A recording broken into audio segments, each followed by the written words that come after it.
السلام عليكم ورحمة الله تعالى وبركاته. وعليكم السلام ورحمة الله وبركاته. إن الحمد لله الذي خلق الإنسان وكرم بأشراف المخلوقات، فسبحان الذي علم بالقلم علم الإنسان ما لم يعلم. نستعينه ونستغفره ونتوب إليه، ونعوذ بالله من شرور أنفسنا ومن سيئات أعمالنا. من يهد الله فهو المهتدي، ومن يضلل فأولئك هم الخاسرون.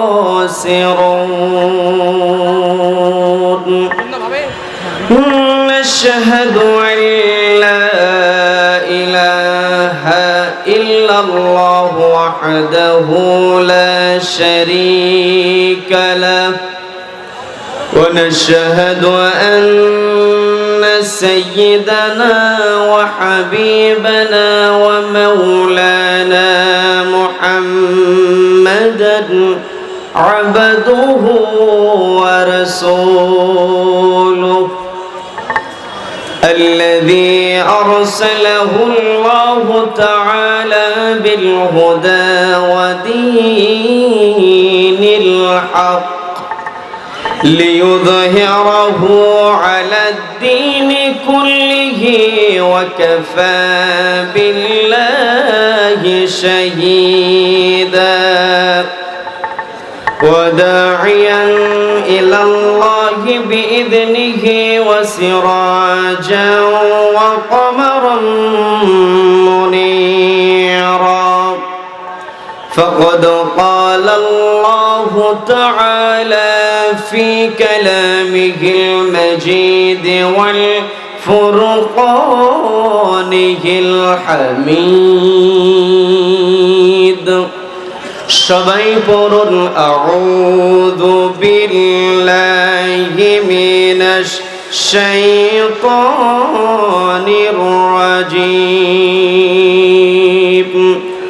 বিসমিল্লাহির রাহমানির রাহিম।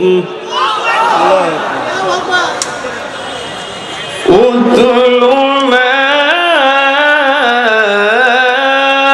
أوحي إليك من الكتاب.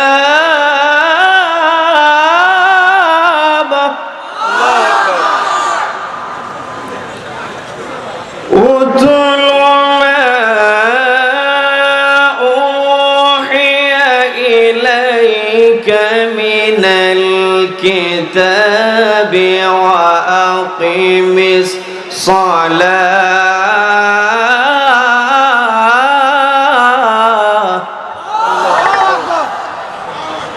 إن الصلاة تنهى عن الفحشاء والمنكر،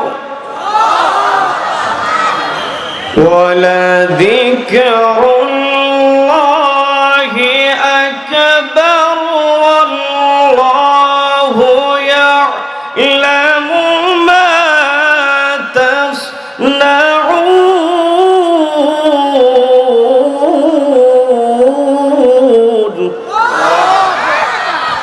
الله أكبر. أكبر بسم الله الرحمن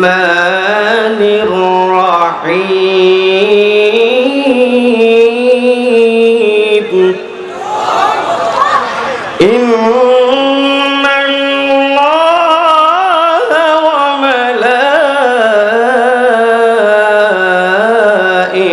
وملائكته يصلون على النبي يا أيها الذين آمنوا صلوا عليه وسلموا تسليما اللهم صل على سيدنا مولانا محمد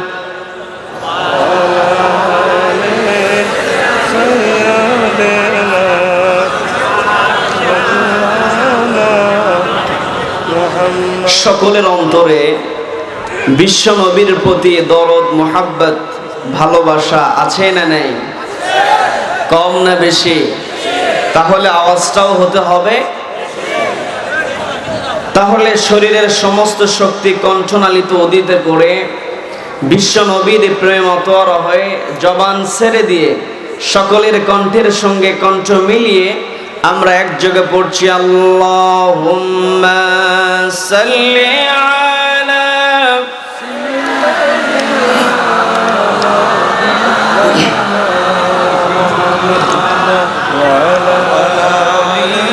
সাইয়্যিদিনা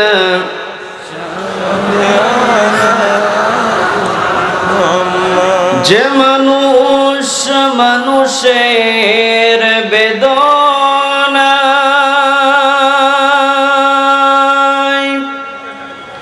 কেঁদেছিলেন জীবন মদিনায় সেই মাটি সেই মানুষ যদি এত সুন্দর না জানি তাহলে তুমি কত সুন্দর কত সুন্দর আল্লাহুম্মা সাল্লি আলা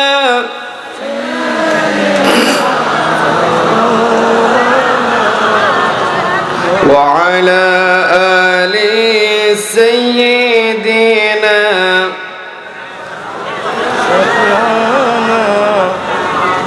মুহাম্মদ মুস্তাফা তুমি মুহাম্মদ মুস্তাফা তুমি উসওয়ায়ে হাসানা তোমারি প্রেমে মোরা হয়েছি যে দিওয়ানা আল্লাহুম্মা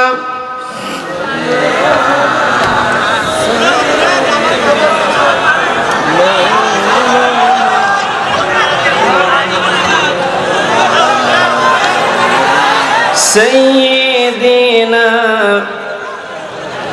সবাই পড়ুন বালাগাল উলা বিকামালিহি কাশাফাদ দুজা বিজামালিহি হাসুনাত জামিউ খিসালিহি সাল্লু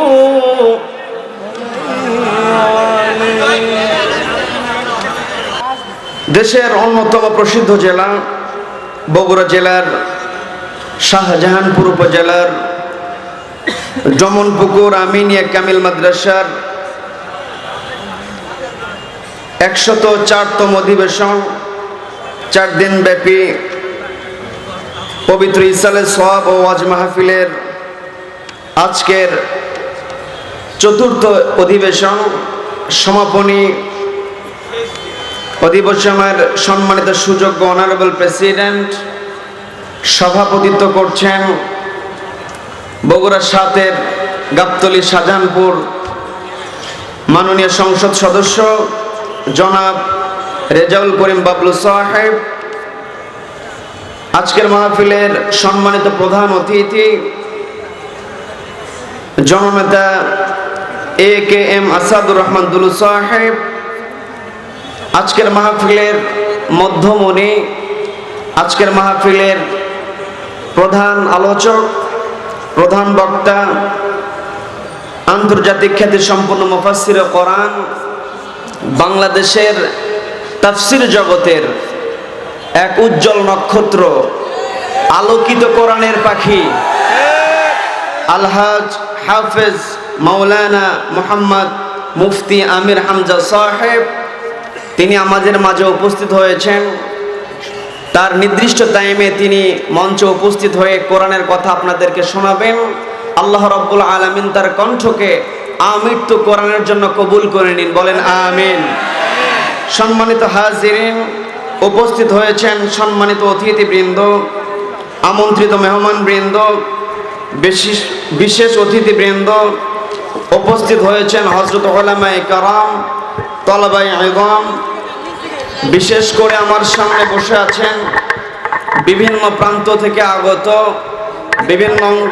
বিভিন্ন অঞ্চল থেকে আগত কোরআন প্রেমিক, ইসলাম প্রেমিক দ্বীনি ভাইয়েরা, পর্দার অন্তরালে বসে আছেন আমার অত্যন্ত শ্রদ্ধেয় মা এবং বোনেরা।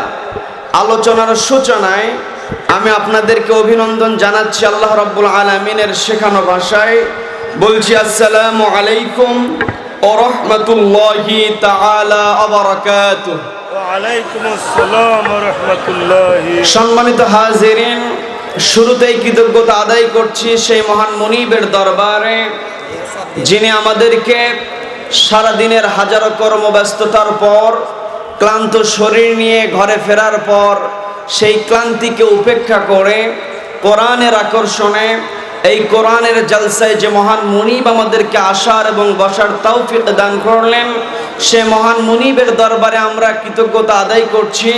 সকলে একযোগে বলে উঠছি আলহামদুলিল্লাহ। আবারও বলছি আলহামদুলিল্লাহ। সুবহানাল্লাহি, আল্লাহু আকবার, লা ইলাহা ইল্লাল্লাহু, আল্লাহু আকবার, ওয়ালিল্লাহিল হামদ, ওয়ালিল্লাহিল হামদ। আমরা আল্লাহ রাব্বুল আলামিনের কৃতজ্ঞতা আদায় করলাম, অতঃপর লাখো কোটি দরুদ জ্ঞাপন করছি সাইয়্যিদুল মুরসালিন, ইমামুল মুরসালিন, খাতামান নবিয়্যিন, বিশ্ব মানবতার মহান আদর্শ, নির্যাতিত মানবতার নবী, নবী আকরাম জনাবে মুহাম্মদুর রাসূলুল্লাহ সাল্লাল্লাহু আলাইহি ওয়াসাল্লাম। সম্মানিত হাজিরিন, আলোচনার সূচনায় জানতে চাচ্ছি আপনারা সকলে কেমন আছেন? আমাদেরকে ভালো রাখেন কে? আবার মাঝে মাঝে আমরা একটু কষ্টে থাকি, একটু খারাপ থাকি, সেটাও কে রাখেন? ভালো রাখার মালিক কে? খারাপ রাখেন কে? কষ্টে রাখেন। সম্মানিত হাজিরিন, আল্লাহ রাব্বুল আলামিন আমাদেরকে সৃষ্টি করলেন, সৃষ্টি করার পরে রব্বুল আলামিন আমাদেরকে দুনিয়াতে প্রেরণ করলেন। এই দুনিয়াতে আসার পরে বান্দা কেমন করে চলবে, বান্দার কর্মসূচি কেমন হবে, ব্যক্তিগত জীবন কেমন হবে, পারিবারিক জীবন কেমন হবে, রাষ্ট্রীয় জীবন কেমন হবে, এটার শিক্ষা কে দিয়েছেন? এই শিক্ষার জন্য আল্লাহ রাব্বুল আলামিন যেই গাইডলাইনটা দিলেন, নামটা কি বলেন? আল্লাহ রাব্বুল আলামিন যেই কোরআনটা দিয়েছেন, এই কোরআন শোনার জন্য রাব্বুল আলামিন আদব শিক্ষা দিয়েছেন। যে আয়াত দিয়ে আল্লাহ রাব্বুল আলামিন আদবের শিক্ষা দিয়েছেন, রব্বুল আলামিন পবিত্র কোরআনের 7 নম্বর সূরা সূরাতুল আরাফের 204 নম্বর আয়াতে রব্বুল আলামিন সুন্দর করে বলছেন, আমার সঙ্গে যারা পারেন ঠোঁট মিলিয়ে পড়েন, ওয়া ইযা কুরিআল কুরআনু ফাসতামিউ লাহু ওয়া আনসিতু لعلكم ترحمون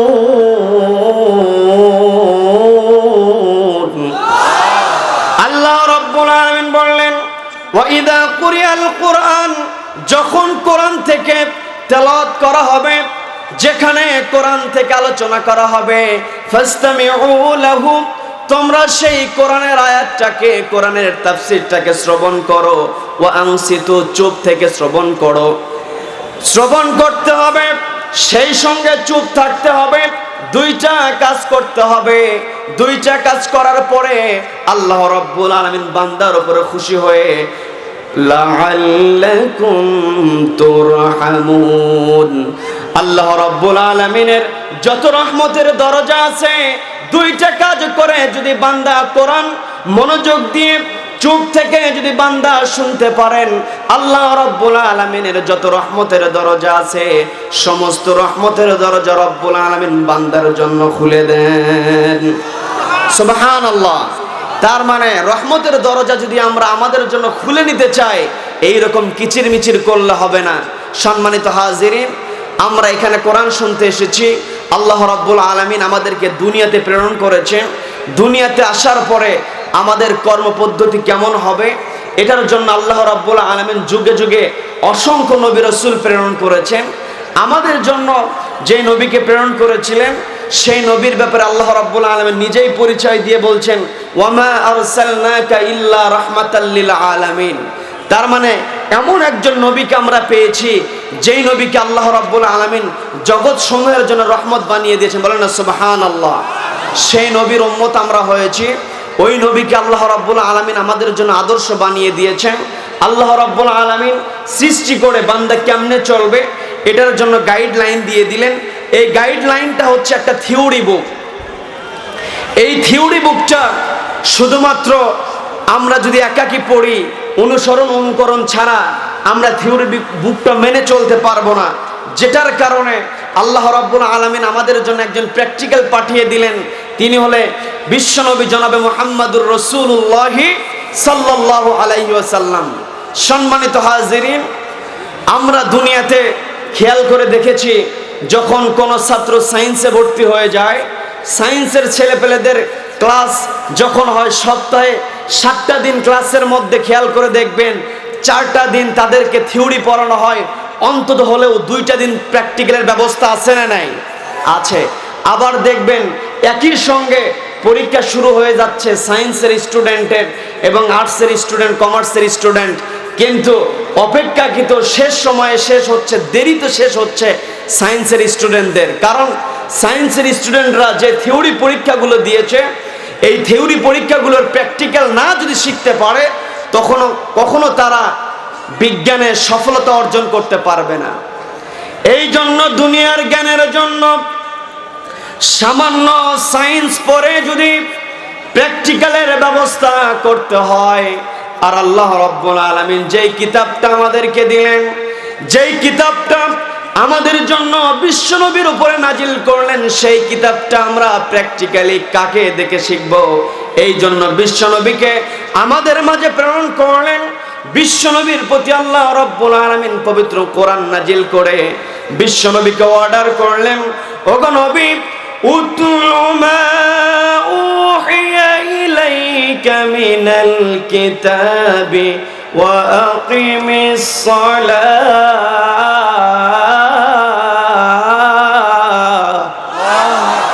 আল্লাহ রাব্বুল আলামিন বলেন, ওগো নবী, উতলু, আপনি তেলাওয়াত করুন, মা উহিয়া ইলাইকা, যা আপনার প্রতি অবতীর্ণ করা হয়েছে, মিনাল কিতাব, এই কিতাব থেকে আপনার প্রতি যে আয়াতগুলো অবতীর্ণ করা হয়েছে, আয়াতগুলো আপনি তেলাওয়াত করুন। তেলাওয়াতের অর্ডার কে করলেন?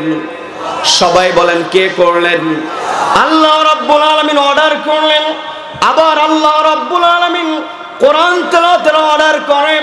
কোরআন তেলাওয়াত করলে বান্দার কি উপকার হবে, এটার জন্য রব্বুল আলামিন সুন্দর করে বললেন, ওয়া ইযা তুলিয়াত আলাইহিম আয়াতুহু যাদাতুহুম ঈমানাও ওয়া আলা রাব্বিহিম ইয়াতাওয়াক্কালুন।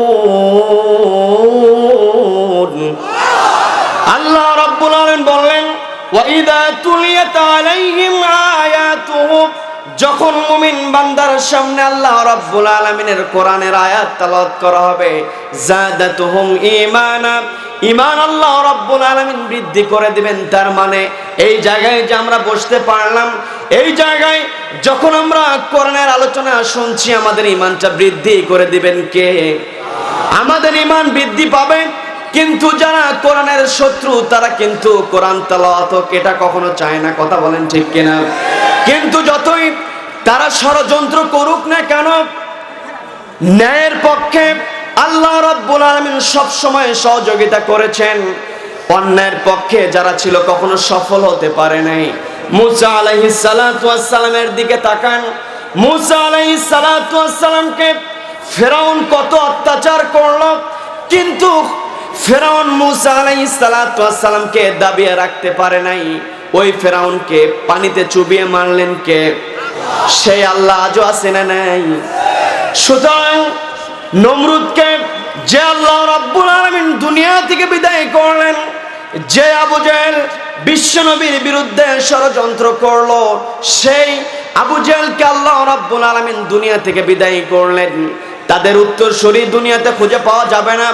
কিন্তু মুসা আলাইহিস সালাতু ওয়াস সালাম, হযরত ইব্রাহিম আলাইহিস সালাতু ওয়াস সালাম, বিশ্বনবী জনাবে মুহাম্মদুর রাসূলুল্লাহ সাল্লাল্লাহু আলাইহি ওয়াসাল্লামের উত্তরসূরি আজও পৃথিবীতে আছে না নাই? অবশ্যই আছে। আল্লাহ রাব্বুল আলামিন বিশ্বনবীকে অর্ডার করলেন, ওগো নবী আপনি কোরআন তেলাওয়াত করুন। বিশ্বনবী যখন কোরআন তেলাওয়াতের অর্ডার পেলেন, আজকে আমরা সহজেই কোরআনটা তেলাওয়াত করতে পারছি। কোরআন তেলাওয়াতটা আমাদের জন্য সহজ। কিন্তু বিশ্বনবীকে আল্লাহ রাব্বুল আলামিন যখন কোরআন তেলাওয়াতের অর্ডার করেছিলেন, বিশ্বনবীকে আল্লাহ রাব্বুল আলামিন যখন কোরআন তেলাওয়াতের হুকুম করলেন, তখন বিশ্বনবীর পক্ষে কোরআনটা কিন্তু সহজে তেলাওয়াত করা সম্ভব ছিল না। কোরআনটা তেলাওয়াত বিশ্বনবী প্রকাশ্যে করতে পারেন নাই। বিশ্বনবী গোপনে গোপনে সাহাবীদেরকে নিয়ে কোরআন তেলাওয়াত করতেন। বিশ্বনবীর হাতে যেই সমস্ত মুসলমান ইসলাম কবুল করেছিলেন, অর্থাৎ তৎকালীন সময়ে যে সমস্ত সাহাবায়ে কেরামগণ ইসলাম কবুল করেছিলেন, তাদের অধিকাংশ মানুষগণ ছিলেন খেটে খাওয়া মানুষ, গরিব মানুষ, দিন আনে দিন খায় এরকম মানুষ। আজও তাফসীর মাহফিলে খেয়াল করে দেখবেন অধিকাংশ মানুষগুলো হচ্ছে মধ্যবিত্ত মানুষ আর খেটে খাওয়া মানুষ, ঠিক কিনা? কারণ এই মধ্যবিত্ত শ্রেণীর মানুষ, খেটে খাওয়া মানুষের দুনিয়ার প্রতি এত লোভ নাই। তারা জানে, তারা বোঝে দুনিয়া থেকে একদিন চলে যেতে হবে। কার সামনে দাঁড়াতে হবে? আল্লাহর সামনে দাঁড়াতে হবে। কিন্তু যাদের সম্পদ বেশি, তারা প্রতিযোগিতা করে, তারা দুনিয়াটাকে বেহেশত বানাতে চায়।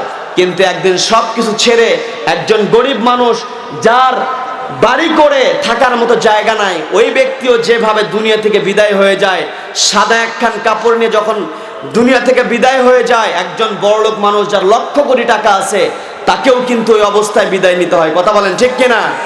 সুতরাং আমাদের টার্গেট হবে, আমাদের জবাবদিহি দিতে হবে কার সামনে? সবাই বলেন কার সামনে? সম্মানিত হাজিরিন, এই জন্য আমাদেরকে আল্লাহ রাব্বুল আলামিন বিশ্বনবীকে যে অর্ডার করলেন, উতলু মা উহিয়া ইলাইকা মিনাল কিতাব, ওগো নবী আপনার প্রতি যে কিতাব আমি অবতীর্ণ করলাম, এই কিতাব থেকে আপনি তেলাওয়াত করুন। এই যে অর্ডার আল্লাহ রাব্বুল আলামিন বিশ্বনবীকে করলেন, এই অর্ডারটা শুধু বিশ্বনবীকে করা হয় নাই, সমগ্র মানব জাতির জন্য অর্ডার করা হয়েছে। কথা বলেন ঠিক কিনা? সম্মানিত হাজিরিন, কিন্তু বড় দুঃখের বিষয়, আমরা যদি জরিপ করতে যাই দেখবেন মুসলমানের উপস্থিতি অনেক, কিন্তু সেখানে যদি আমরা কাউন্ট করতে যাই দেখব অধিকাংশ মানুষগুলো কোরআন সহিভাবে পড়তে পারছে না। কি বিরক্ত হচ্ছেন আমার কথায়? বিরক্ত হচ্ছেন? আলোচনা চলবে ইনশা। সম্মানিত হাজিরিন, আমরা কোরআন তেলাওয়াতের দিকে গুরুত্ব দেই না। আমরা সন্তানদেরকে প্রতিষ্ঠিত করার জন্য, সন্তানদেরকে কিভাবে আমরা বড় করলে সন্তান প্রাচুর্যের মালিক হবে, দাপটওয়ালা হবে, সন্তান কেমনে বড় করলে কারি কারি টাকা ইনকাম করবে, সন্তানকে আমরা এমন করে বড় করে তুলি যেন সন্তান বড় হয়ে লক্ষ কোটি টাকার মালিক হয়, টাকা উপার্জনের মেশিন হয়, এটাই হচ্ছে আমাদের চিন্তা। কিন্তু সন্তানকে যদি আমরা এই চিন্তায় বড় করি, এই সন্তান দিয়ে আমাদের কোনো কাজে আসবে না। এমনভাবে সন্তানকে বড় করে তুলতে হবে যেন সন্তান কোরআন শিখতে পারে, দুনিয়া থেকে বিদায় হয়ে যাওয়ার পর ওই সন্তান যেন পিতামাতার জন্য দোয়া করতে পারে। এইভাবে সন্তানকে শিক্ষা দেওয়ার দরকার আছে না নাই? আছে। কিন্তু যখনই দেখবেন কোরআন শিক্ষার কথা, বিশ্বনবীর আদর্শের শিক্ষার কথা বলা হচ্ছে, একদল কিছু লোক আছে তাদের অ্যালার্জি এমনি বেড়ে যায়। কি আছে না নাই? আছে। কিন্তু অ্যালার্জি বেড়ে কোনো কাজ হবে না। যারা কোরআন নিয়ে থাকবে, কোরআনের পক্ষে যারা থাকবেন, তাদেরকে সহযোগিতা কে করবেন? সম্মানিত হাজিরিন, আমি প্রত্যেকটা জায়গায় এই কথাটা বলার চেষ্টা করি, সেটা হচ্ছে আমরা সন্তানরা, আমাদের সন্তান যখন বড় হয়ে যায়, একটু হাঁটতে শিখে, কথা বলতে শেখে, তখন আমরা হাজারো পরিকল্পনা নিয়ে আসি সন্তানকে কেমনে বড় করব। খোঁজ নেই কোন স্কুলটা ভালো, কোন কিন্ডারগার্টেনটা ভালো, কোন কেজি স্কুলে ভালো পড়াশোনা করানো হয়, দুনিয়াতে কেমনে সফলতা অর্জন করবে, এটার জন্য আমরা প্রতিষ্ঠান খুঁজতে থাকি। সন্তান হাঁটতে শিখেছে, কথা বলতে শিখেছে, সন্তানকে ভর্তি করিয়ে দিচ্ছি নামি দামি কিন্ডারগার্টেনে, কেজি স্কুলে ভর্তি করিয়ে দিচ্ছি। সন্তানকে ভর্তি করিয়ে দেওয়ার পরে স্কুল থেকে এত লম্বা লম্বা সিলেবাস দেওয়া হচ্ছে, ওই সিলেবাসটা দেখে যখন বাজার থেকে আমরা, লাইব্রেরি থেকে যখন বইগুলো ক্রয় করে নিয়ে আসি, সন্তানকে ব্যাগের ভিতরে বইটা উঠিয়ে দিয়ে সন্তানের কাঁধে এমন ওজনের ব্যাগটা দিয়ে সন্তানকে স্কুলে নিয়ে যাচ্ছি, সন্তানকে যদি এক পাল্লায় দেই আর ব্যাগটা যদি আর এক পাল্লায় দেই, দেখা যাবে ব্যাগেরই ওজন বেশি। কি কথা বলেন? কিন্তু আপনি যখন ব্যাগ থেকে বইগুলো বের করবেন, দেখবেন একটা বইয়ের মধ্যেও নৈতিকতার শিক্ষা নাই। আর নৈতিকতার শিক্ষা নাই বলেই ওই সন্তান যখন বড় হয়ে যাচ্ছে, বড় বড় কনস্ট্রাকশনের দায়িত্ব পাচ্ছে, আর রডের বদলে বাঁশ দিয়ে বিল্ডিং তৈরি করছে। কিন্তু এগুলোর বিরুদ্ধে কোনো বিচার হয় না। এত কোটি কোটি টাকার দুর্নীতি করছে, এগুলোর বিরুদ্ধে কোনো বিচার হয় না। কিন্তু যারা হক কথা বলছে, যারা ন্যায়ের পক্ষে থাকছে, তাদের বিরুদ্ধে বিচার। কথা বলেন ঠিক কিনা? যে অফিসারটা ঘুষ খাচ্ছে না, যে অফিসারটা ন্যায়ভাবে তার দায়িত্ব পালন করতে চাচ্ছে, দেখবেন সেই অফিসারটাকে একদম স্ট্যান্ডিং অর্ডার দিয়ে এক প্রান্ত থেকে দেশের আরেক প্রান্তে দিয়ে দিচ্ছে। কথা বলেন ঠিক কিনা?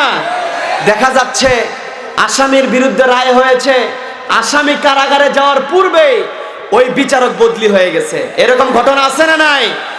দুনিয়াতে সন্তানকে যদি আমরা আখেরাতের শিক্ষা না দেই, সন্তান তো এমনই হবে। সন্তান এমন হয়ে যাবে যে এই রকম পরিস্থিতিতে নিজেকে বাঁচানোর জন্য সন্তানরা অন্যায় করতেও দ্বিধা করবে না। কথা বলেন ঠিক কিনা? এই জন্য সন্তানকে যখনই আমরা ছোট থেকে বড় করে তুলব, তখন আমাদের টার্গেট থাকতে হবে, প্রথম কিসের শিক্ষা দিতে হবে? সবাই বলেন কিসের শিক্ষা দিতে হবে? কোরআনের শিক্ষা ছাড়া সন্তানকে যত শিক্ষাই দেওয়া হোক না কেন, সন্তানকে যত বড় ইউনিভার্সিটিতে পড়ানো হোক না কেন, আপনি দেশের সেরা ঢাকা ইউনিভার্সিটিতে পড়াবেন, পৃথিবীর সেরা অক্সফোর্ডে পড়াবেন, দেশের সেরা বড় ইউনিভার্সিটি ইঞ্জিনিয়ারিং ইনস্টিটিউটে পড়াবেন, বুয়েটে পড়াবেন, সেখানে গিয়েও সেখানে গুন্ডামি আছে না নাই? আবরারের মতো নিরীহ সন্তানকে হত্যা করা আছে না নাই? মেধাবী ছাত্রগুলোকে হত্যা করছে কি করছে না? যদি সন্তানকে আমরা সঠিক শিক্ষা দিতে পারতাম, আজকে আমাদের সমাজের ভিতরে এই রকম করে দুর্নীতি বাড়তো না। কথা বলেন ঠিক কিনা? আজকে সমাজের ভিতরে কোরআন নাই, অথচ আল্লাহ রাব্বুল আলামিন কোরআন তেলাওয়াতের অর্ডার করলেন। এই কোরআনটা আমরা সহজে পেয়েছি, কিন্তু কোরআন তেলাওয়াত করতে চাই না, এটা আমাদের আফসোস। কিন্তু আল্লাহ রাব্বুল আলামিন যখন বিশ্বনবীকে কোরআন তেলাওয়াতের অর্ডার করলেন, কোরআন তেলাওয়াতের অর্ডার করার পরে বিশ্বনবীর পক্ষে প্রকাশ্যে কোরআন তেলাওয়াত করার সৌভাগ্য হচ্ছিল না। বিশ্বনবী গোপনে গোপনে সাহাবীদেরকে নিয়ে কোন সাহাবীর বাড়িতে, আবার অনেক সময় পাহাড়ের কোল ঘেঁষে পাহাড়ের গুহায় সাহাবীদেরকে নিয়ে গোপনে গোপনে কোরআন তেলাওয়াত করতেন। কিন্তু গোপনে কোরআন তেলাওয়াত শুনে সাহাবায়ে কেরামগণ কখনো তৃপ্ত হতেন না। কথা বলেন ঠিক কিনা? সাহাবায়ে কেরামগণ তৃপ্ত হতেন না। একদিন বিশ্বনবীকে বললেন, ইয়া রাসূলুল্লাহ, ইয়া হাবিবাল্লাহ, আপনি তো আমাদেরকে নিয়ে গোপনে গোপনে যে কোরআন তেলাওয়াত করেন, এই তেলাওয়াত শুনে তো আমরা তৃপ্তি পাচ্ছি না। আমাদের মন চাইছে কাবার চত্বরে কেউ কোরআন তেলাওয়াত করুক। কাবার চত্বরে যদি কেউ কোরআন তেলাওয়াত করে, আমাদের মনটা ভালো হয়ে যাবে, আমরা খুশি হয়ে যাব, দিলটা আমাদের ভরে যাবে। বিশ্বনবীকে যখন এই কথা বলা হলো, বিশ্বনবী ও সাহাবীদেরকে উদ্দেশ্য করে বললেন, ও আমার সাহাবীরা, তোমরা যে কথা বললে প্রকাশ্যে কোরআন তেলাওয়াত হোক, এটা তো আমি নিজেও চাই। কারণ আল্লাহ রাব্বুল আলামিন আমার উপরে কোরআন নাজিল করলেন, এই কোরআনটা আমার উপরে নাজিল করা হয়েছে। আর এই কোরআনটা যখন প্রকাশ্যে তেলাওয়াত করা হবে, আমার মধ্যে কেউ খুশি হতে পারবে না। এই জন্য আমিও চাই কাবার চত্বরে কেউ কোরআন তেলাওয়াত করুক, কিন্তু কাবার চত্বরে আমি কাকে দিয়ে কোরআন তেলাওয়াত করায় নিব? তোমাদের মধ্যে যারা ইসলাম কবুল করেছো, অধিকাংশ মানুষগুলো হচ্ছে তোমরা খেটে খাওয়া মানুষ, গরিব মানুষ। তোমাদেরকে দিয়ে যদি আমি কাবার চত্বরে কোরআন তেলাওয়াত করায় নেই, তোমরা গরিব মানুষ হওয়ার কারণে তোমাদের উপরে মক্কার লিডারগুলো, কাফের লিডারগুলো অত্যাচারের স্টিম রোলার চালাবে। এই জন্য আমি চাচ্ছিলাম এমন একজন ব্যক্তি আমার হাতে ইসলাম কবুল করুক, যেই ব্যক্তির লোকবল বেশি হবে, ধন সম্পদ বেশি হবে। আর লোকবল বেশি হওয়ার কারণে, ধন সম্পদ বেশি হওয়ার কারণে সে যদি মক্কার প্রান্তরে, কাবার প্রান্তরে কোরআন তেলাওয়াত করে, তার বিরুদ্ধে সহজে কেউ শাস্তি দিতে পারবে না, তাকে কেউ সহজে অত্যাচার করতে পারবে না। যেই কারণে আমি একজন ধনবান ব্যক্তির জন্য অপেক্ষা করছিলাম। কারণ ধনবান ব্যক্তি যখন সমাজের মধ্যে অন্যায় করে, তার বিচার কিন্তু সহজে করা যায় না। কি কথা বলেন? সম্পদ অনেক আছে, তার বিচার সহজে করা যায় না। কিন্তু গরিব মানুষ যদি একটু অন্যায় করে, তার বিচার করার লোকের অভাব নাই। কি কথা বলেন? অনেক সময় দেখবেন এলাকার অনেক দুষ্ট ছেলে পেলে, অনেক সময় দেখবেন যারা একটু ডান পিঠের স্বভাবের হয়, তারা অনেক সময়, আমার কথায় কি বিরক্ত হচ্ছেন? বিরক্ত হচ্ছেন? সম্মানিত হাজিরিন, একটা এক্সাম্পল দিলে বুঝতে পারবেন। সেটা হচ্ছে অনেক সময় দেখা যায় অনেক ডান পিঠে স্বভাবের ছেলে পেলে, যেমন গরমের দিনে অনেক সময় পাড়া মহল্লায় ছেলে পেলে একটু আড্ডা দেয়। ওই আড্ডার ভিতরে অনেক সময় তারা এমনও হয় যাদের দিনের বেলা কারো বাড়িতে ডাবের গাছে, ডাবের অনেক ছড়ি দেখেছে, কাদি দেখেছে। অনেক আমাদের এদিকে কি বলে, ডাবের যে অনেকগুলো ছড়িগুলো হয়, এগুলো ছড়ি বলে না, না কি বলে আমাদের এদিকে? গাছের বাদা বলা হয়, অনেক এলাকায় বলা হয় কাদি, অনেক জায়গায় বলা হয় ছড়ি। তো রাত্রে বন্ধু বান্ধব আড্ডা দিচ্ছে, এই আড্ডার মধ্যে এক ছেলে বলে উঠলো যে দিনের বেলা অমুক বাড়িতে দেখলাম ডাব গাছে অনেক কাদিগুলো ঝুলছে, ওখান থেকে যদি একটা কাদি আমরা পেরে নিই, কেউ টের পাবে না। এই কথা বলে বন্ধু বান্ধবকে যখন বলা হলো, যুবকেরা যখন বন্ধু বান্ধব বসে যদি কোনো সিদ্ধান্ত নেয়, একজন প্রস্তাব দেওয়ার পরে ওই প্রস্তাবে যদি আরেকজন সাড়া দেয়, সঙ্গে সঙ্গে প্রস্তাব পাশ হয়ে যায়। কি ঠিক কিনা? পাশ হয়ে যায়। তো এক বন্ধু প্রস্তাব দিয়ে দিল, দিনের বেলা অমুক বাড়ির সামনে দিয়ে যাচ্ছিলাম, ডাব গাছে অনেকগুলো ডাবের ছড়ি দেখলাম, কাদি দেখলাম, ওখান থেকে একটা ডাবের কাদি আমরা পেরে আমাদের তৃষ্ণাটা নিবারণ করি। এই কথা বলাও শেষ, বন্ধু বান্ধব ওই গভীর রাত্রে চলে গেছে অমুক বাড়ির সামনে গিয়ে। ওখানে এখন গাছের উপরে কে উঠবে? ডাব গাছে, তাল গাছে সবাই কিন্তু উঠতে পারে না, এক্সট্রা যোগ্যতার দরকার আছে না নাই? এখন কাকে উঠিয়ে দিবে? ওর মধ্যে থেকে বলা হলো, এমন একজনকে নির্বাচন করা হলো। দেখা গেল সেই ছেলেটা হচ্ছে গরিব রিক্সাওয়ালার ছেলে। এখন বলা হলো, তুমি গাছের ডালের উপরে ওঠো, ডাব গাছে উঠে ওখান থেকে একটা বাধা একটা পেরে আমাদেরকে দিয়ে দাও, আমরা নিচ থেকে সেটা নিব। এখন গভীর রাত্রে বন্ধু বান্ধব সেখানে ডাব যখন চুরি করছিল, এরই মধ্যে রাত্রেবেলা প্রাকৃতিক ডাকে সাড়া দেওয়ার জন্য বাড়ির মালিক যখন রাত্রে জেগে গেলেন, প্রাকৃতিক ডাকে সাড়া দেওয়ার জন্য ঘুম থেকে উঠে গেছেন, বাহিরে ফিসফিস শব্দ শুনে যখনই দরজা খুলে বাহিরে আসবে, যখনই দরজায় শিকলে হাত দিয়েছে, যারা নিচে ছিল তারা কি থাকবে না? দৌড় মেরেছে। এখন যিনি মহান ব্যক্তিত্ব, যোগ্যতা যার বেশি, গাছের ডালে যিনি বসে আছেন, ওনার কি পালানোর সুযোগ আছে? পালানোর সুযোগ নাই। এখন সবাই দৌড়, কিন্তু ডাব গাছের নিচে পড়ে আছে একজোড়া স্যান্ডেল। মালিকের বুঝতে কষ্ট হলো না, গাছের উপরে টর্চ লাইট মেরে দেখে যে একজন আল্লাহর বান্দা বসে আছে। তাকে নেমে নিয়ে আসার পর বেঁধে ফেলা হলো। পরের দিন বিচার হবে, কঠিন বিচার হবে। কারণ চেয়ারম্যান সাহেবের তো সময় নাই, সারা বছর থাকতে হয় শহরে, গ্রামে থাকার তার সুযোগ হয় না। আল্লাহর কি কাম, যেই দিন এই অকারেন্সটা ঘটেছে, ওই দিন এলাকার চেয়ারম্যানটা এলাকাতেই আছে। তো পরের দিন চেয়ারম্যানকে জানানো হলো, সকালবেলা সবাই বিচারে বসে গেছে। এখন দেখবেন চেয়ারম্যান যেখানে আছে, নেতা যেখানে আছে, পাতি নেতা সেখানে আছে না নাই? নেতার কি হুঙ্কার, পাতি নেতার হুঙ্কারে থাকাই যায় না। চায়ের কি গরম, কাপের গরম বেশি। কি কথা বলেন?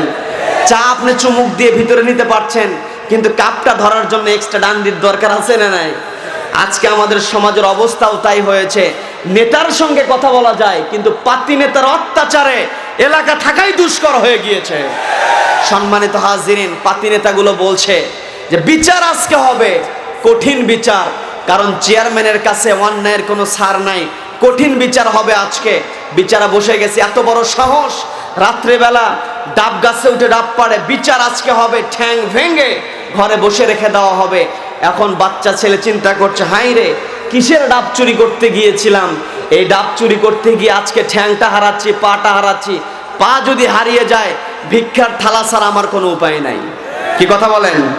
এখন ওই ছোট ছেলে চিন্তা করতেছে, যা হোক, যেহেতু কঠিন বিচার আমার নামে হবে, অতএব যেই সত্যটা আছে, গোপন যেটা আছে, এটা আমাকে আজকে প্রকাশ করে দিতেই হবে। ছোট্ট ছেলে এখন বলছে যে আপনারা আমার বিচার করেন, আমার কোনো আপত্তি নাই, তবে বিচার শুরুর আগে আমি একটা কথা বলতে চাই। এই কথা বলার পরে আরেকজন পাশ দিয়ে বলে উঠছে যে না, এগুলোকে কোনো সুযোগ দেওয়া যাবে না, আজকে সুযোগ দিবেন তো আজকে চুরি করছে, 2 দিন পরে ডাকাতি করবে। হুঙ্কার দিয়েছে, ছোট্ট ছেলে কথা বলতে পারছে না, কেঁদে দিয়েছে। পাশে আরেকজন বলল, না ঠিক আছে, একটা কথা বলতে চেয়েছে, একটু সুযোগ দেওয়া হোক। ছেলেটাকে যখন সুযোগ দেওয়া হলো, ছেলেটা দাঁড়িয়ে বলছে, আপনারা আমার বিচার করেন, ঠ্যাং ভেঙে দেন আর হাত ভেঙে দেন, যেটাই করেন, নাকি ফাঁসির রশিতে ঝোলান, কিন্তু বিচার করার পূর্বে আমি একটা কথা বলতে চাই।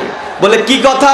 সেটা হচ্ছে, গত রাত্রে আমি যে ডাব চুরি করেছিলাম, এই ডাব চুরিতে আমাকে সবচাইতে বেশি সহযোগিতা করেছে চেয়ারম্যানের পোলা সুমন। কার পোলা? আবার এই এলাকার চেয়ারম্যানের পোলা যদি সুমন হয়, আমি কিন্তু সেই চেয়ারম্যানকে বলতেছি না, নামে নামে যদি মিলে যায়, আবার বলবে কি বক্তা দাওয়াত দিয়ে নিয়ে আসলা যে আমার পোলাকে ডাবচোর বানায় গেছে। এখন যখনই ছোট্ট ছেলে বলে উঠলো যে আমি গতকালকে ডাব চুরি করতে গিয়েছিলাম, এই ডাব চুরি করতে নিয়ে আমাকে সবচাইতে বেশি সহযোগিতা করেছে চেয়ারম্যানের পোলা সুমন, এই কথা বলার সঙ্গে সঙ্গে যে পাতি নেতাগুলো আছে বলেছিলাম চায়ের চেয়ে চায়ের কাপের গরম বেশি, এখন চায়ের কাপ একজন দাঁড়িয়ে বলতেছে, আরে ডাব চুরি কোনো বিচার হলো?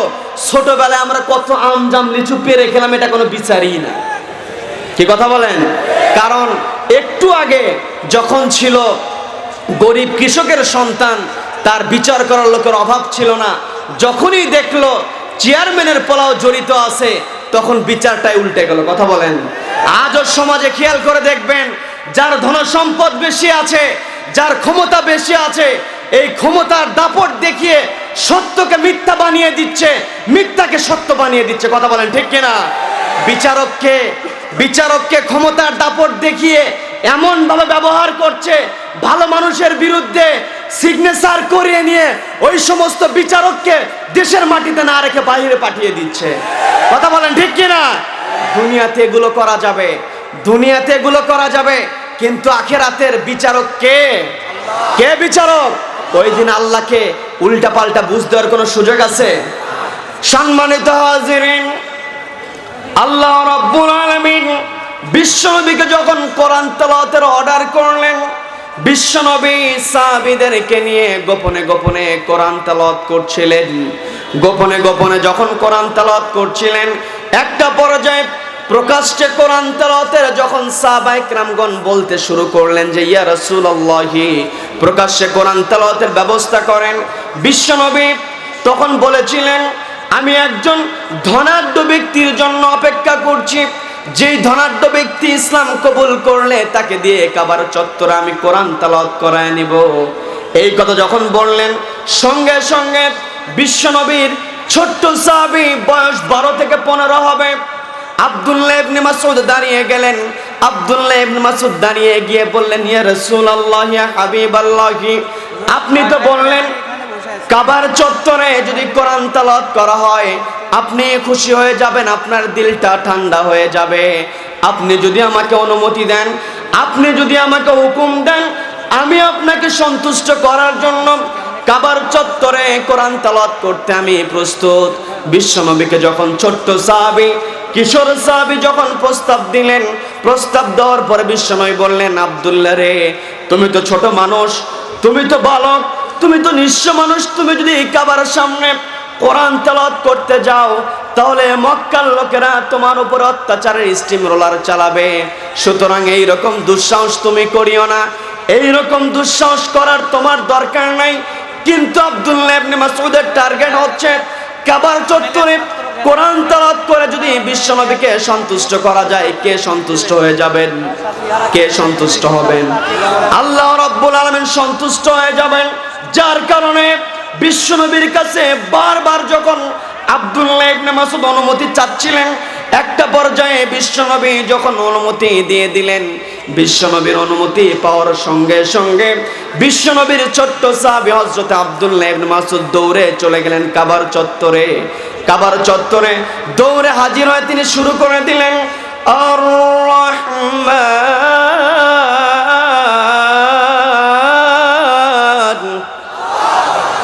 আল্লামাল কুরআন।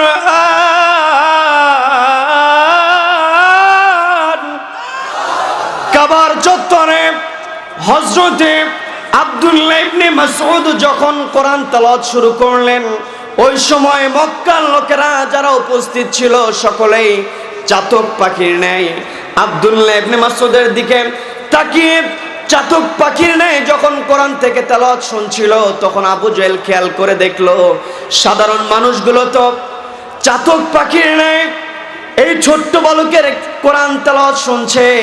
কারণ কোরআন তেলাওয়াতের মধ্যে আকর্ষণ কে দিয়েছেন? কে দিয়েছেন? সম্মানিত হাজিরিন, কোরআনের মধ্যে আল্লাহ রাব্বুল আলামিন এমন আকর্ষণ তৈরি করে দিলেন, কোরআনটা যতই পড়া হোক না কেন, একটা সূরা আপনি যতই বারবার তেলাওয়াত করুন না কেন, আপনার কাছে কখনো বিরক্তি চলে আসবে না। কিন্তু যেই গানটা এত ভাইরাল হলো, যেই গজলটা এত ভিউ হয়ে গেল, ভাইরাল হয়ে গেল, মানুষের মুখে মুখে গানটা চলে, ওই গানটা যদি যেই গানটা বেশি প্রসিদ্ধ লাভ করে, ওই গান আপনি 2 বার 5 বার 10 বার শোনার পরে আপনার ভালো লাগে না। কিন্তু একজন মুসলমান যখন দৈনিক 5 ওয়াক্ত নামাজ আদায় করতে যায়, শুধুমাত্র ফরজ নামাজের হিসাব যদি আপনি করেন, একজন মানুষ যদি দৈনিক 5 ওয়াক্ত নামাজ আদায় করে, এই 5 ওয়াক্ত নামাজের মধ্যে তাকে শুধুমাত্র ফরজ নামাজের হিসাব করলে অন্তত 17 বার সূরাতুল ফাতিহা পড়তে হয়। কথা বলেন, এই যে প্রত্যেক দিন শুধুমাত্র ফরজ নামাজে আমরা 17 বার করে সূরাতুল ফাতিহা পড়ছি, এর সঙ্গে যদি আমরা নফল নামাজ ফরজ নামাজ যোগ করে দেই সংখ্যা বেড়ে যাবে। কিন্তু কোনোদিন কি কোনো মুসলমান বলেছে নাকি প্রত্যেক দিন এতবার করে সূরাতুল ফাতিহা পড়ে এই সূরা ফাতিহা প্রত্যেক দিন পড়তে পড়তে বিরক্ত লাগে বলেছে নাকি? এটা কখনো বলা হয় নাই। কারণ কোরআনের ভিতরে আল্লাহ রাব্বুল আলামিন আকর্ষণ তৈরি করে দিলেন। আর কোরআনটা হচ্ছে আল্লাহ রাব্বুল আলামিনের কথা। আল্লাহ রাব্বুল আলামিন হচ্ছে আমাদের স্রষ্টা, স্রষ্টার কথার সঙ্গে সৃষ্টির একটা সম্পর্ক থাকবে। এটার দরুন হযরতে আব্দুল্লাহ ইবনে মাসউদ যখন কাবার চত্বরে কোরআন তেলাওয়াত করছিলেন, মক্কার লোকেরা চাতক পাখির ন্যায় যখন কোরআন তেলাওয়াত শুনতেছিল, একটা পর্যায়ে আবু জেহেল চিন্তা করলো, এই ছোট্ট ছেলেকে যদি কোরআন শোনা থেকে আমরা বিরত রাখতে না পারি, এই ছোট্ট ছেলেকে যদি কোরআন শোনা থেকে বিরত না করতে পারি, তাহলে সাধারণ মানুষগুলো কোরআনের আকর্ষণ বুঝে যাবে। আর কোরআনের আকর্ষণ যদি বুঝে যায়, তাহলে সাধারণ মানুষগুলোকে আমাদের নিয়ন্ত্রণে রাখতে পারবো না। যার কারণে আবু জেহেল তো নিজেও জানতো কোরআনের ভিতরে আকর্ষণ আছে। এই কোরআনের আকর্ষণের কারণে আবু জেহেল নিজেও বিশ্বনবীর ঘরের কোনায় দাঁড়িয়ে দাঁড়িয়ে কোরআন শুনতো। কোরআন শুনতে নিয়ে আবু জেহেল সারা রাত পার হয়ে যেত, কিন্তু বসার সুযোগ পর্যন্ত পেত না। কথা বলেন ঠিক কিনা? ওই আবু জেহেল চিন্তা করলো, এই মুহূর্তে বাচ্চাকে কোরআন তেলাওয়াত থেকে থামাতে হবে। সঙ্গে সঙ্গে সিদ্ধান্ত নিয়ে সে তার দলবল নিয়ে অতর্কিতভাবে যখন আব্দুল্লাহ ইবনে মাসউদের দিকে আক্রমণ করলো, আব্দুল্লাহ ইবনে মাসউদের দিকে আক্রমণ করে এলোপাতারি যখন তাকে কিল ঘুষি মারতে লাগলো, একটা পর্যায়ে কোন বর্ণনা এসেছে আব্দুল্লাহ ইবনে মাসউদের কানটা ফেটে গেল, কানের পর্দা ফেটে গেল, রক্ত ঝরঝর করে পড়ছে। আবার অন্য বর্ণনায় এসেছে নাকটা ফেটে গেল। এই অবস্থা দেখে ওই সময় উপস্থিত যেই সমস্ত আরো লোকজন ছিল, ওর মধ্যে কিছু লিডার ছিল যাদের যাদের মনটা ছিল অপেক্ষাকৃত কোমল। তারা চিন্তা করলো যেইভাবে আবু জেহেল এই ছোট্ট বাচ্চার উপর অত্যাচার করছে, এই ছোট্ট বাচ্চাকে যদি এখান থেকে উদ্ধার না করা হয়, এই ছোট্ট বাচ্চাকে যদি এই জায়গা থেকে রক্ষা না করা হয়, আবু জেহেল একটা পর্যায়ে ছোট্ট বাচ্চাকে দুনিয়া থেকে বিদায় করে দিতে পারে। যেই কারণে ওই সমস্ত কোমল হৃদয়ের কিছু লিডারগুলো সিদ্ধান্ত নিয়ে হযরত আব্দুল্লাহ ইবনে মাসউদকে সেখান থেকে পালানোর জন্য ব্যবস্থা করে দিলেন। আব্দুল্লাহ ইবনে মাসউদ পালিয়ে যখন বিশ্বনবীর সামনে হাজির হয়ে গেলেন, বিশ্বনবীর সামনে যখন হাজির হয়ে গেল, বিশ্বনবী রক্তাক্ত আব্দুল্লাহ ইবনে মাসউদকে দেখে বললেন, আব্দুল্লাহ রে, তোমাকে এইরকম রক্তাক্ত কে করে দিল? হযরত আব্দুল্লাহ বললেন, ইয়া রাসূলুল্লাহ, ইয়া হাবিবাল্লাহ, আপনাকে সন্তুষ্ট করতে গিয়ে কাবার চত্বরে আমি যখন কোরআন থেকে তেলাওয়াত করছিলাম, আবু জেহেল আমার উপরে অতর্কিত হামলা চালিয়ে আমাকে এলোপাতাড়ি কিল ঘুষি মেরে আমাকে এরকম রক্তাক্ত করে দিয়েছে।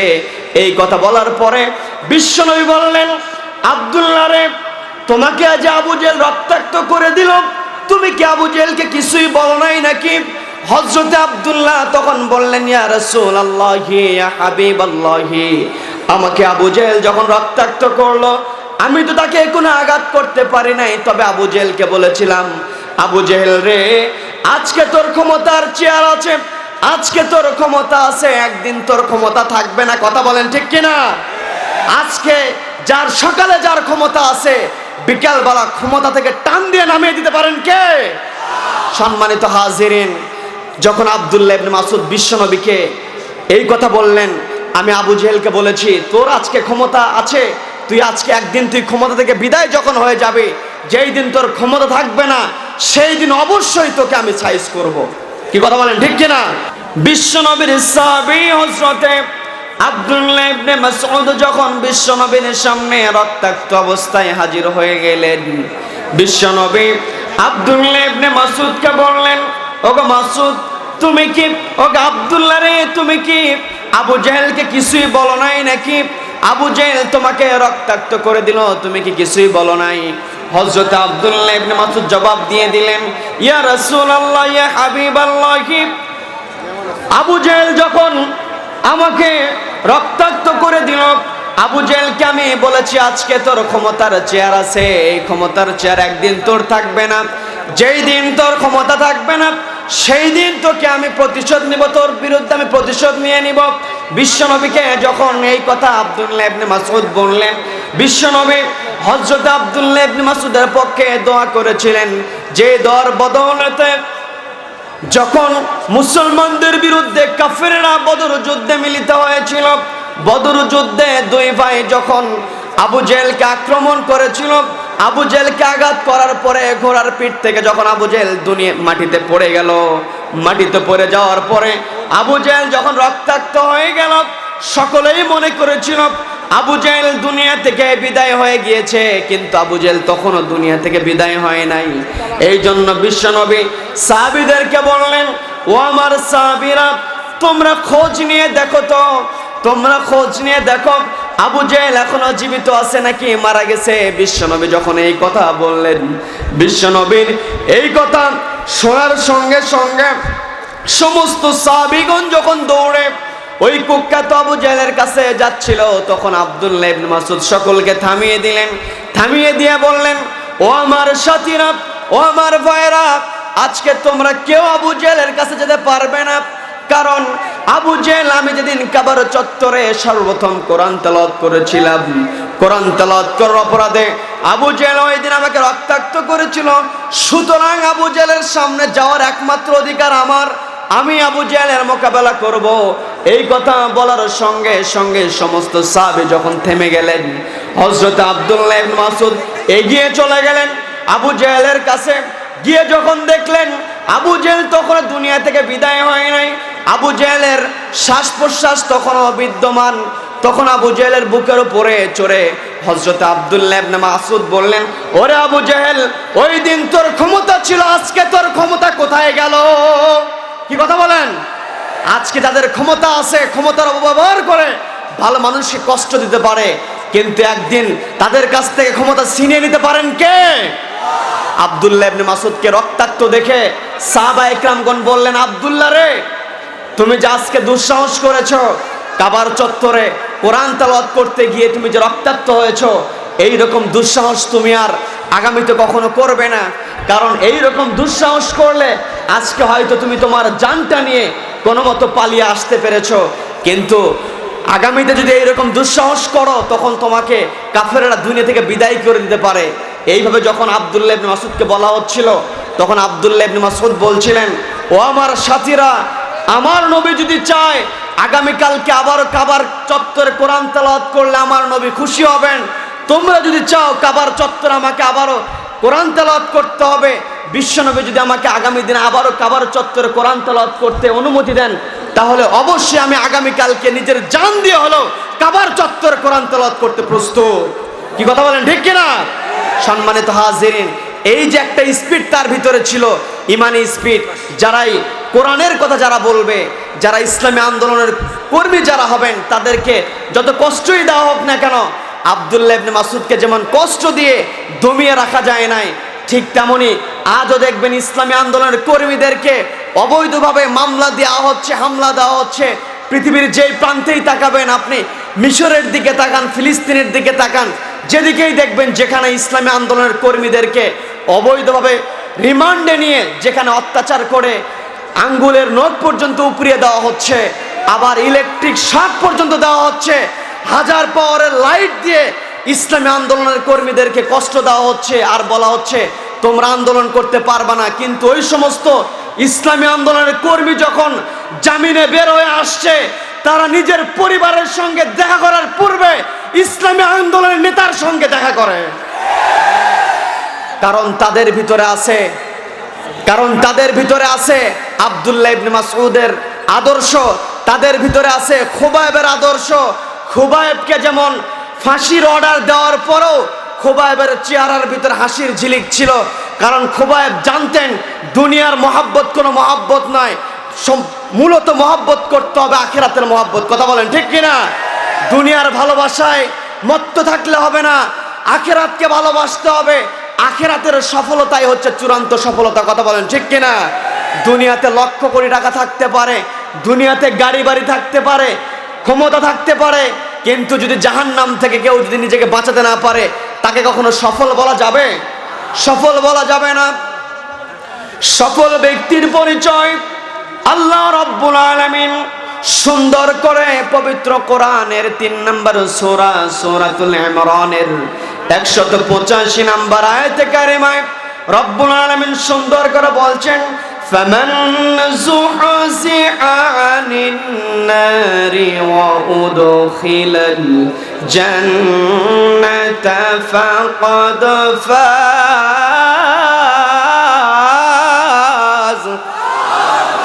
আল্লাহ রাব্বুল আলামিন বললেন, ফামান যুহযিহা আনিন নার, যেই ব্যক্তি নিজেকে জাহান্নামের আগুন থেকে বাঁচাতে পারবে, ওয়া উদখিলাল জান্নাতা, এবং জান্নাতে প্রবেশ করতে পারবে, ফাকাদ ফাজ, ওই ব্যক্তি হচ্ছে প্রকৃত সফল। সুতরাং প্রকৃত সফল হতে হলে আল্লাহ রাব্বুল আলামিনের হুকুম মানতে হবে। আল্লাহর হুকুম ছাড়া সফল হওয়া যাবে নাকি? আল্লাহর হুকুম ছাড়া সফল হওয়া যাবে না। এই জন্য আল্লাহর হুকুম বাস্তবায়নের জন্য প্রত্যেকটা মুমিনের ইমানের দাবি হচ্ছে সমাজের ভিতরে, ব্যক্তিগত জীবনে, পারিবারিক জীবনে, সামাজিক জীবনে, রাষ্ট্রীয় জীবনে আল্লাহর হুকুম কায়েম করতে হবে। কথা বলেন, ঠিক কিনা? সম্মানিত হাজিরিন, আল্লাহর হুকুম কায়েম করতে গিয়ে খুবাইব রাদিয়াল্লাহু তাআলা আনহুকে যখন মক্কার লোকেরা যখন বন্দি অবস্থায় রেখে দিল, বন্দি অবস্থায় খুবাইবকে তারা খাবার দিচ্ছিল না, কিন্তু খুবাইবের আল্লাহর প্রেম থাকার কারণে জান্নাতি খাবার দিয়ে তাকে কে বেঁচে রেখেছিলেন? কে বাঁচিয়ে রেখেছিলেন? আল্লাহ রাব্বুল আলামিন খুবাইবকে বন্দি অবস্থায় খাবার দিয়ে যখন বেঁচে রাখলেন, খুবাইবকে তারা বন্দি অবস্থায় তখন বের করে নিয়ে আসলো।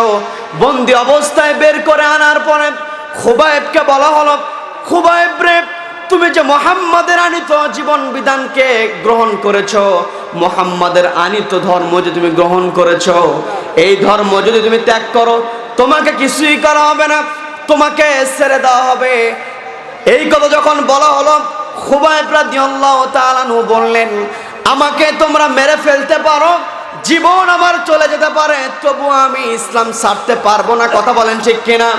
মুমিনের একটাই কথা হবে, মুমিনের একটাই কথা হবে, মুমিন নিজের জীবন দিয়ে হলেও আল্লাহর জমিনে আল্লাহর দ্বীন কায়েম করবে। কথা বলেন ঠিক কিনা? খুবাইব রাদিয়াল্লাহু তাআলা আনহুকে যখন প্রাণনাশের হুমকি দেওয়া হলো, ফাঁসির অর্ডার যখন দেওয়া হলো, খুবাইবকে প্রকাশ্যে নিয়ে আসা হলো, শুলে চড়ানো হবে, তাকে ফাঁসির কাস্টে ঝুলানো হবে। ঠিক এই মুহূর্তে খুবাইব রাদিয়াল্লাহু তাআলা আনহুকে তারা ফাঁসির মঞ্চে নেওয়ার পূর্বে খুবাইব রাদিয়াল্লাহু তাআলা আনহু বললেন, ও কাফেররা, তোমরা তো আমাকে মেরে ফেলবে, আমার কোনো আপত্তি নাই, তবে আমাকে 2 রাকাত নামাজ পড়তে দিতে হবে।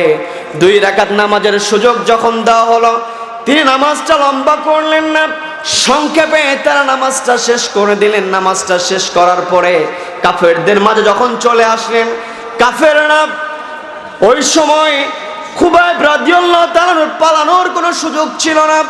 সম্মানিত হাজিরিন, একটু খেয়াল করে শুনবেন, খুবাইব রাদিয়াল্লাহু তাআলা আনহুকে কাফেররা যখন পাকড়াও করেছিল, তখন খুবাইবের পালানোর কোনো সুযোগ ছিল না। তবুও তারা খুবাইবের ইমানি চেহারা দেখে, নুরানি চেহারা দেখে ভয় পেয়ে গিয়েছিল। খুবাইব রাদিয়াল্লাহু তাআলার হাতে শিকল পরানো হলো, পায়ে শিকল পরানো হলো। হাতে পায়ে শিকল পরিয়ে যখন প্রচন্ড চাবুক দিয়ে খুবাইবের পিঠে আঘাত করা হচ্ছিল, চামড়াগুলো ফেটে ফেটে রক্ত বের হচ্ছিল, তবুও খুবাইবের মুখের ভিতরে হাসির ঝিলিক ছিল। বলেন না সুবহানাল্লাহ।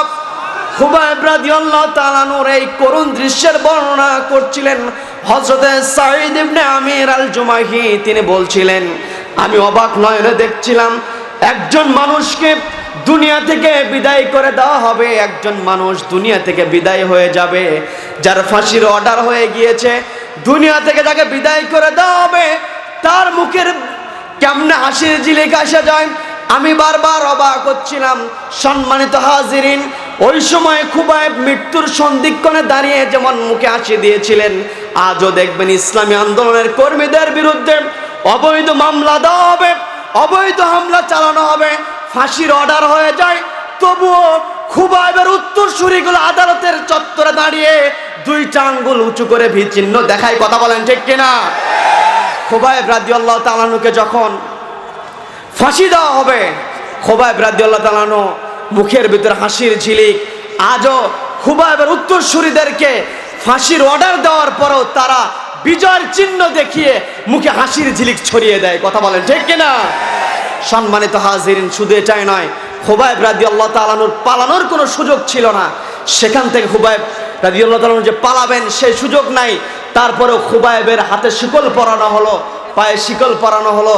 আজও দেখবেন পৃথিবীর যেই প্রান্তগুলোতে, মিশর থেকে শুরু করে নিয়ে পৃথিবীর যেই প্রান্তেই ইসলামী আন্দোলনের কর্মীগুলো ইসলামী আন্দোলনের জন্য ঝাঁপিয়ে পড়ছে, তাদের আন্দোলনগুলো থামিয়ে দেওয়ার জন্য, তাদের বিরুদ্ধে অবৈধ মামলা হামলা দিয়ে তাদেরকে আদালত চত্বরে ডান্ডেবেরি পরিয়ে হাজির করছে। কথা বলেন ঠিক কিনা? এই ডান্ডেবেরি শুধু আজকে আসে নাই।